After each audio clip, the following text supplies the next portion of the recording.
Everybody welcome. Now, let me be very serious about this. Today I said to Kenny, don't post anything about the next painting, which is going to be a wonderful one because of the people who are in it. But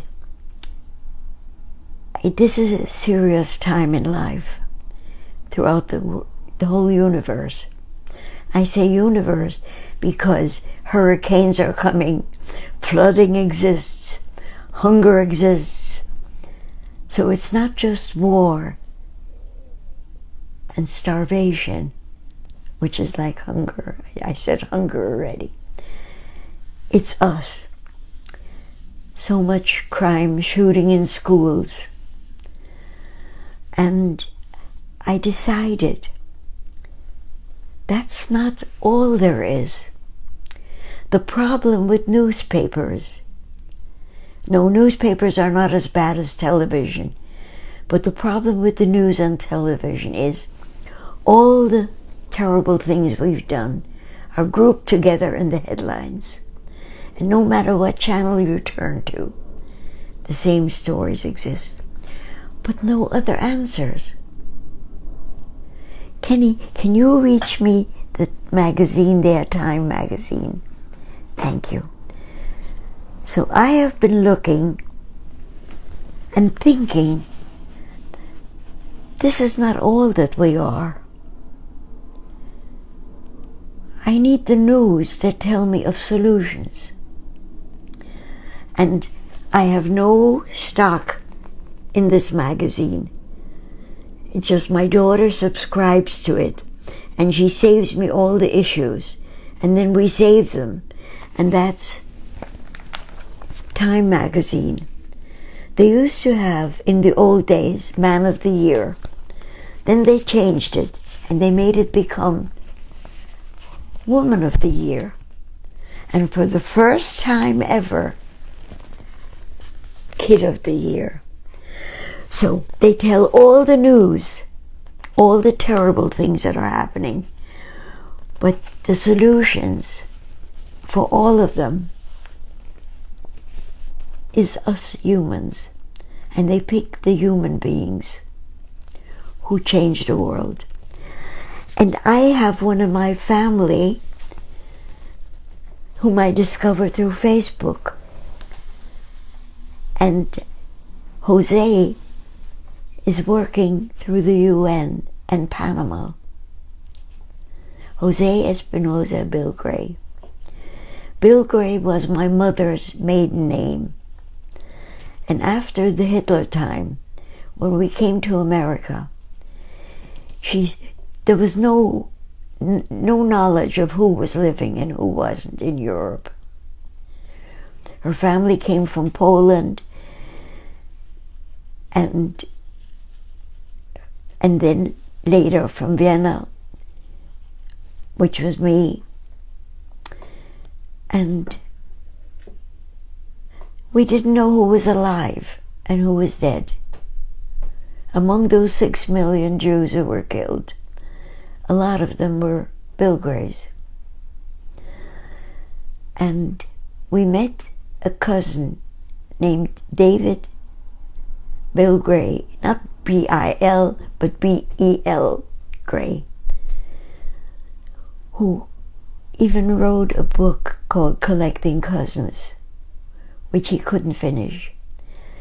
But he's one of those names that make me know that for every evil, there is somebody doing good. And so I'm going to read the story written by my new cousin, Jose Espinosa Bill Gray. How did we get to know each other? My Uncle Harry had a daughter who was a little girl at that time. And she's watching. She's on the list of people watching. Marilu? My Marilu. And my mother loved talking to her and ended up acquainting her with America by sending her a subscription to Life magazine. None of you who are as young as my children know what Life magazine was. It was the most amazing magazine. And I don't know how you can ever get them. I think they stopped publishing. They were what my Time magazine is to me now. And my mother shared her love of politics with Mary Lou by sending her a subscription to Life magazine. And now through her, I met Jose. Jose works for the UN helping refugees. He's also a writer and a photographer. And we bonded so easily. And he sent me this story, and I'm going to read it to you. And there are photographs in it, and I'm going to ask Kenny to show them to you. They're in the computer. Okay. Before you read, can I just say something? Yes. Well, there are many comments, but one I just want to read you is that Marilu said that she still has all those Life magazines. Oh, if I ever meet you, could I come and read them with you? Wonderful. Okay. Do you want to read any other comments? Sure, I'll read them all. Yeah, because I want Jose's story to be the most important. Gotcha. So Tammy says hello from Virginia. She is watching. And Marilu says hola, hola. And JT Jantercuso is watching. Kent is awake and up and watching in Sweden. Oh, Kent, and you're coming here.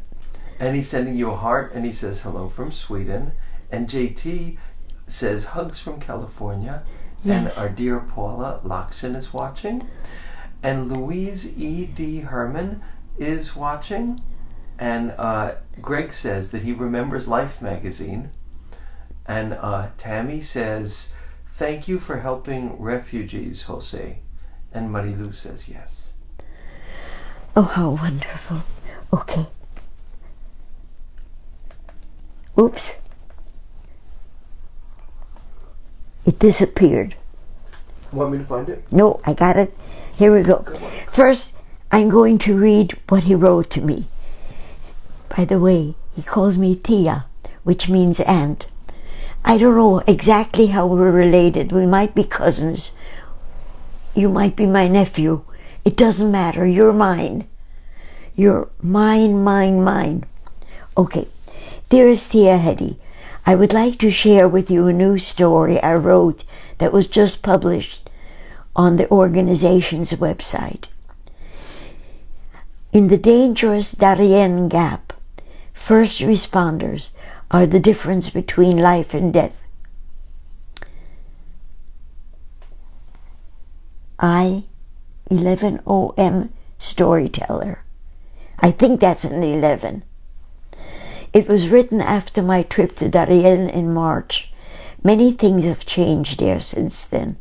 A new camp is being built, but the migration flow has not slowed down.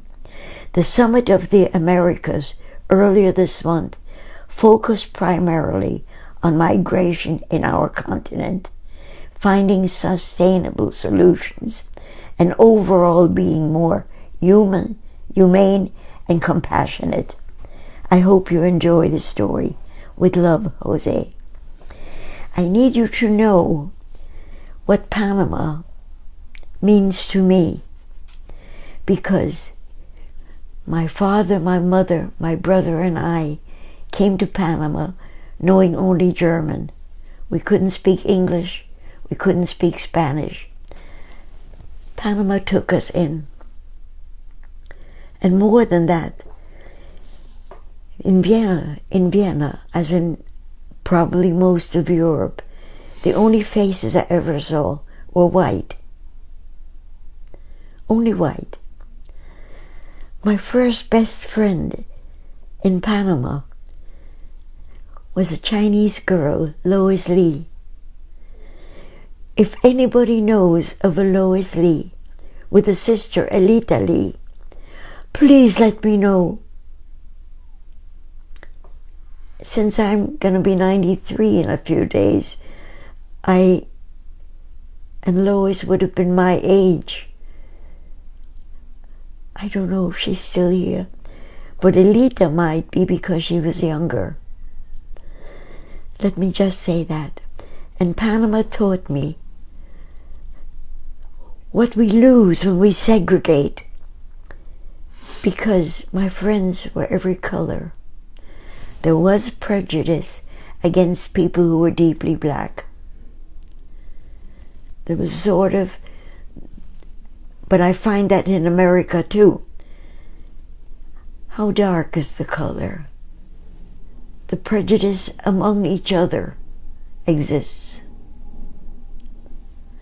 as it did about Jews who escaped Hitler. Which country did you come from? If it was German, that was good. If it was Polish,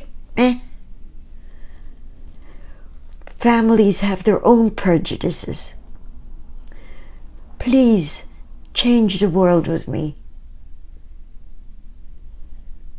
Stop segregating people,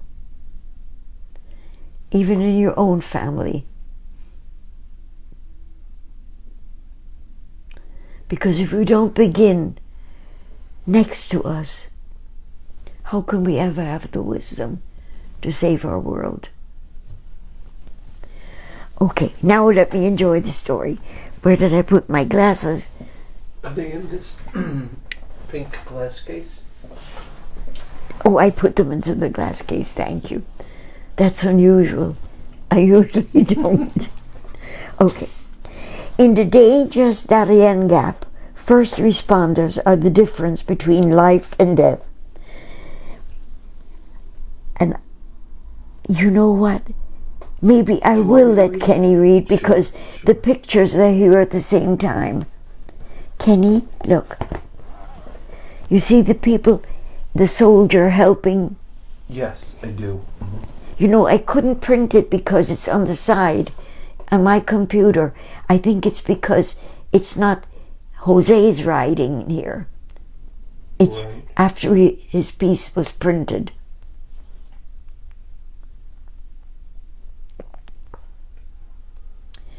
Don't touch anything because it'll disappear. I might have to ask Greg to help me with this because it's not clicking. The link is not clicking. Let me try one more thing. If not, let me get without the pictures.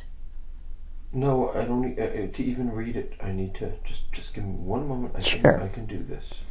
We have a very patient audience.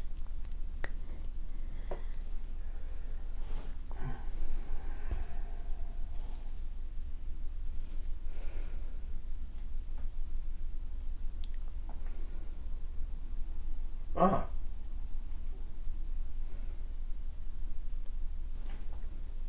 Got it. Okay. I think. He got it.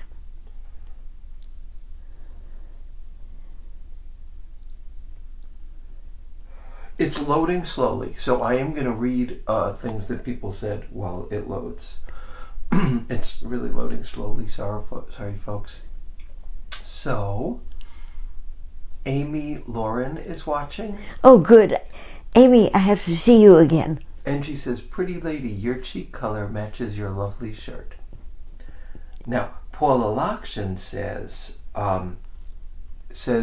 "We love you, Hedy. We are here with Eddie Weidman, and Eileen, and other college friends from New Paltz." Oh, my, that's how Kenny introduced me to all of you, because he went to New Paltz.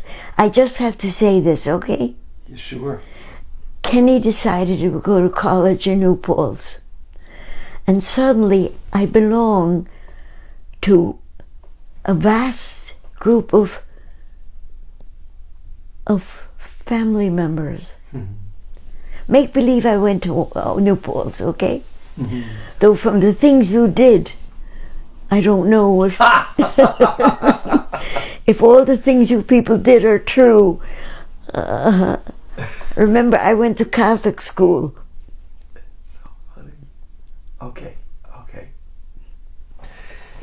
So, in the dangerous Darien Gap, first responders are the difference between life and death.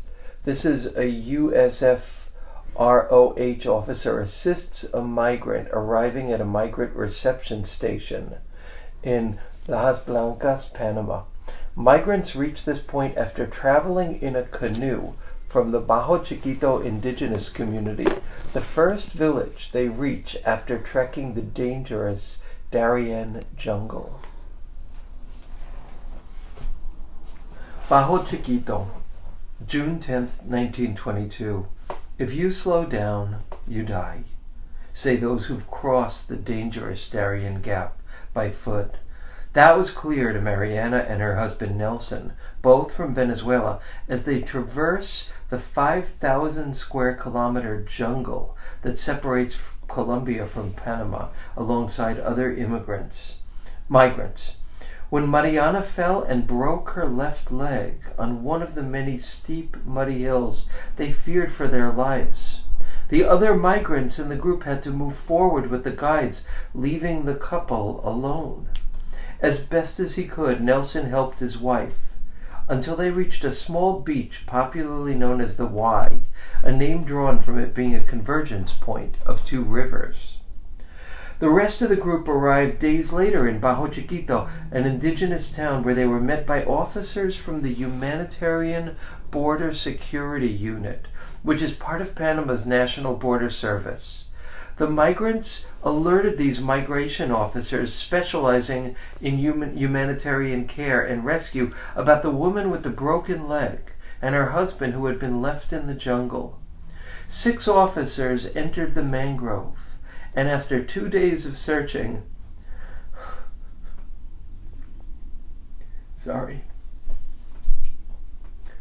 found the couple on the beach. Mariana says that after treating her, the officers prepared a meal for them to eat. After 3 days without food, it tasted like glory, she says.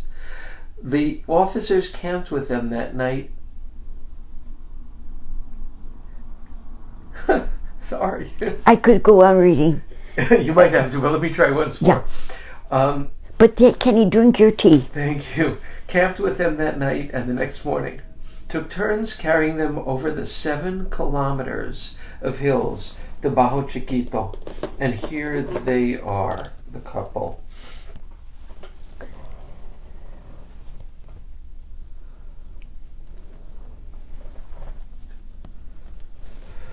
Border control in Panama is a challenge because of the vast jungle. Along the border, there are several access points that compromise the safety of migrants crossing and are known to criminal groups that also operate through the jungle. In order to combat crime and protect the lives of immigrants on this route, the Panamanian government established the USFROH. This unit, created on April 19, 2021, has established itself as the humanitarian arm of Senafront, which is the Panama's National Border Service, and constantly provides security to migrants through preventive patrols, provision of first aid, rescue, and location of people lost in the jungle, and humanitarian assistance. USFROH was established after a joint training process between the International Organization for Migration and Senafront, with the support of the Human Mobility Group of the United Nations system in Panama. I took this seminar to join USFROH because, as you can see, the displacement of migrants is quite important, explains Lieutenant Minguito Lino. We welcome them. We help with the transfer to the hospital. We assist the communities. We guarantee the proper treatment of children and the elderly.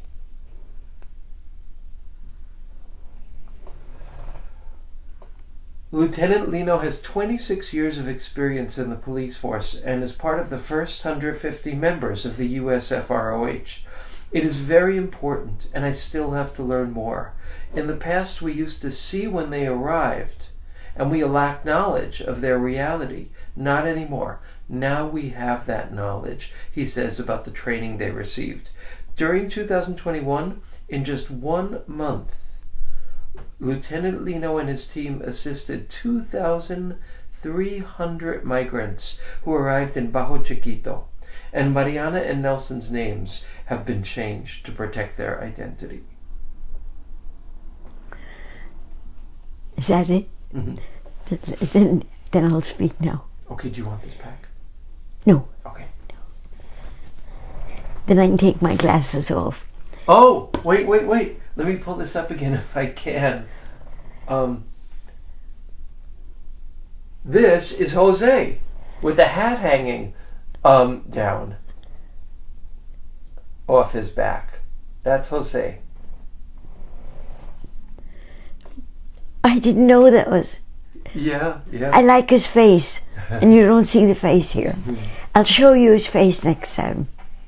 And he says, I'm glad you enjoyed the story. Yes. And Steve Schlussel says, good evening, and he's watching. Steve, thank you about the help with the phone and a million other things in my life. Okay? Okay, shall I go on? Absolutely. Okay.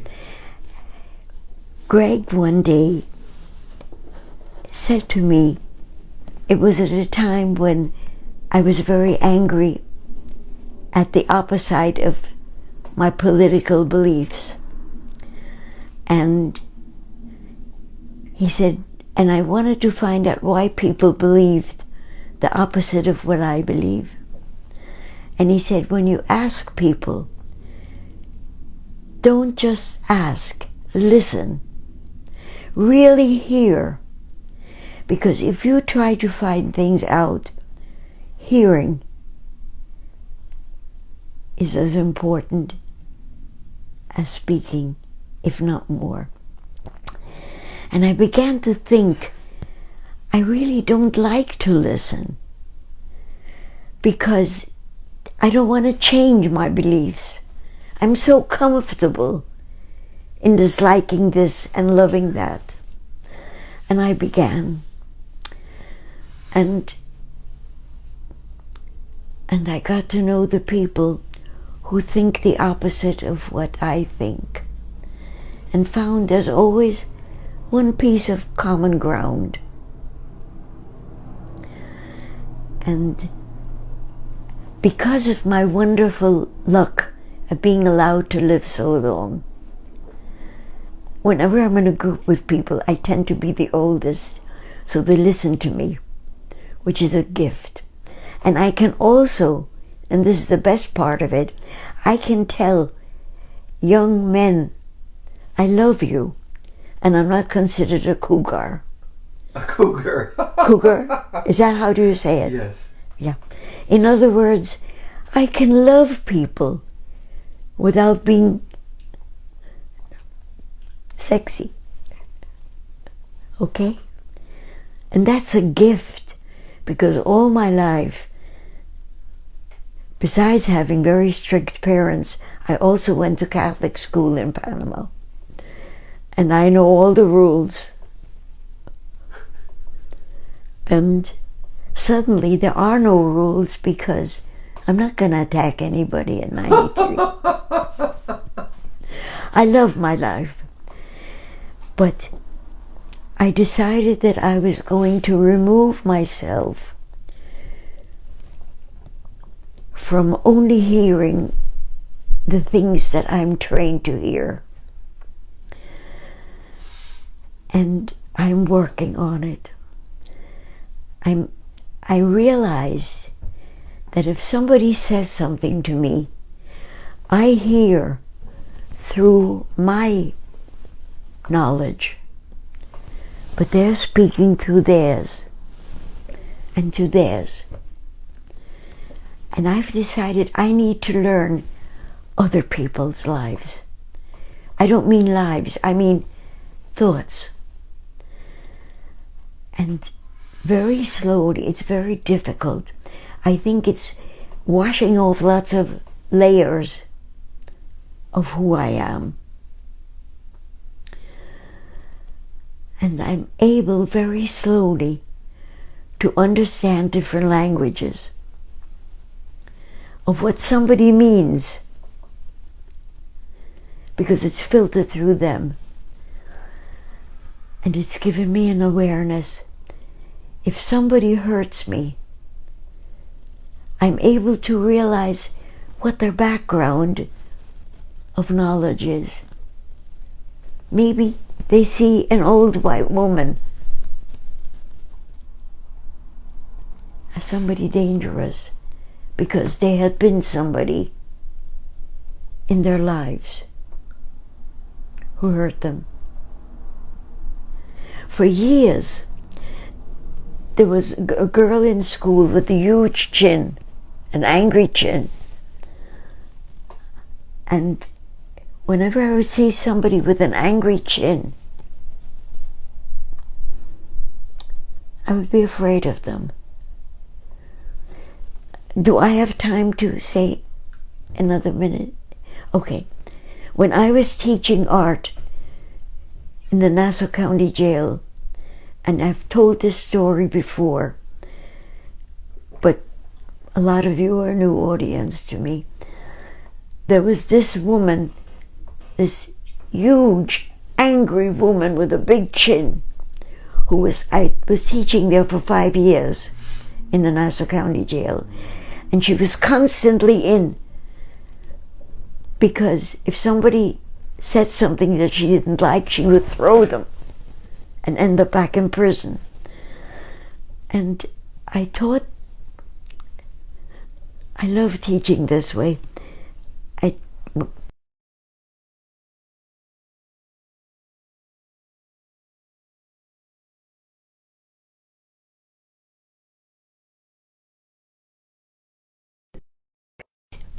And I never asked.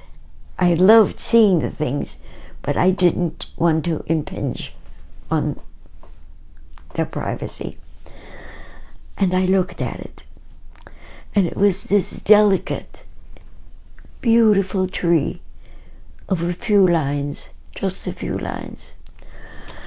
And I looked at her and I thought, so this is who you are. Nature gave you the wrong body. Which brings me, okay, I'll finish this next time, because let me tell you this important thing. Somebody said to me, somebody I really respect, because she's a thinker. She said, nature made physically male and female, unless something is physically wrong. They're built as a man and a woman. But the in-between is like the stars in the universe. We carry perhaps what we picked, perhaps what we didn't pick, perhaps something that came to us from thousands of years ago, and an intermingling of personalities. Some of it we choose, some we cannot choose. And right now, when people, because thank goodness for transgender people, they are blowing it into the space. They're coming out, and of course, then there are going to be people who hate them, but that causes more publicity, which means more people will come out. And I love it. You are, we are in the center of a huge, how do you say the word cataclysmic? Cataclysmic. Cataclysmic. In the midst of a cataclysmic explosion of things. And let's see where the pieces fall. Maybe somebody, there will be no male, female. There won't need to be transgender. There won't need to be they or it. And my grandchild, when I mentioned that to him, said, why not just use the name of the person? And I said, but that would not be a very well-made sentence. He said, so what? But it would get rid of all that stupidity. Just use the name. This is the name of the person. Whoever they are, it's them. And Kenny's making signs. I think I have to say I love you all. Goodbye. It's time, but also Tammy asked, what day is your birthday? I'm afraid to say it because then I have to answer people and wish them happy birthday. No, you never answer on Facebook. You made that very clear. So people could leave you messages. Everyone understands that you don't do that. Okay. Yeah. One birthday happened when I met Tammy and Tracy. And she said, what do you mean a street painter? Okay. And you gave birth to Jesse's making my website. And Tammy, I had this, okay, my time is up. Let me say it quickly. I once had this wonderful girl whom I was painting, and she said, I need to interview you because I have a course. And I need to interview you. And then suddenly in the middle she said, Hedy, all you do is talk about other people. I'm asking, whenever I interview somebody, they can't stop talking about themselves. You're not talking about yourself. Why are you only talking about other people? And the answer that came was, I am the other people. Tammy, Tracy, I am you because of what you gave me. Every one of you. My son still criticizes me and I listen. Your art. My art. Suggestions. Goodbye, I love you all.